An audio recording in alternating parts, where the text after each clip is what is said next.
लड़कियां हैरान होकर मुड़ी तो देखा कि उनकी क्लास का सबसे गरीब स्टूडेंट एक लग्जरी कार में जा रहा है।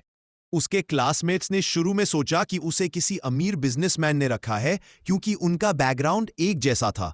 लेकिन एक दिन उन्हें पता चला कि लड़कियों के लिए कार का दरवाजा खोलने वाला आदमी एक हैंडसम नौजवान था।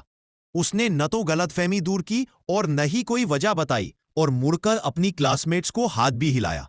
जब भी वह अपनी क्लासमेट्स को खुद को चिढ़ाते हुए देखता तो वह हंसे बिना नहीं रह पाता था। पता चला कि उसे न तो रखा गया था और न ही उसका कोई बॉयफ्रेंड था, बल्कि वह तो हर दिन स्कूल के बाद अमीर लड़कियों को ट्यूशन पढ़ाता था। अजीब बात है, वह कभी उन लड़कियों के माता पिता से नहीं मिला था और न ही उसने कभी अपनी टीचिंग की क्वालिटी के बारे में कोई मांग की थी। हर लेसन के बाद उसे सिर्फ एक जार से ट्यूशन फीस लेने की इजाजत थी, जिसमें $10 लाख थे।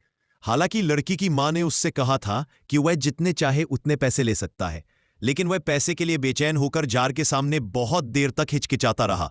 घर की नौकरानी ने भी उसे ज्यादा लेने की सलाह दी, लेकिन आखिर में उसने सिर्फ वही लिया जिसका वह हकदार था। वह स्कूल में अपनी क्लास में लगातार फर्स्ट आता था और उसके प्रोफेसरों ने उसे विदेश में पढ़ने के लिए स्कॉलरशिप भी दी थी।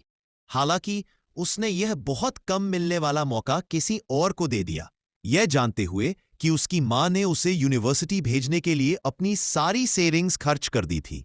हालांकि वह कभी कभी अपने माता पिता से शिकायत करता था कि उसे पढ़ाई के दौरान पैसे की चिंता क्यों करनी पड़ती है, लेकिन उसे नहीं पता था कि उसके परिवार ने उसे पढ़ाई का यह मौका दिलाने के लिए 2 पीढ़ियों लगा दी थी। उसकी दादी की पीढ़ी ने अपनी जान जोखिम में डाली, हर दिन समुद्र में जाकर सी फूड इकट्ठा किया ताकि उसकी मां को जिजू आइलैंड की एक औरत की जिंदगी न जीनी पड़े। उसकी मां ने बलि का चढ़ावा पलट दिया था। खास बात यह थी कि उसे एक आइलैंड पर फंसा हुआ एक साधु बनने से बचाने के लिए उसकी मां और दादी ने जो मुश्किलें झेली वे शायद उसके लिए सोच से भी परे थीं। हालांकि मुश्किलें अंत नहीं थी, बल्कि उम्मीद को फिर से जगाने का एक प्रोसेस था। कड़वाहट के बाद मिठास आई, क्योंकि उसकी पीढ़ी में आखिरकार पढ़ाई के जरिए अपनी किस्मत बदलने का मौका था।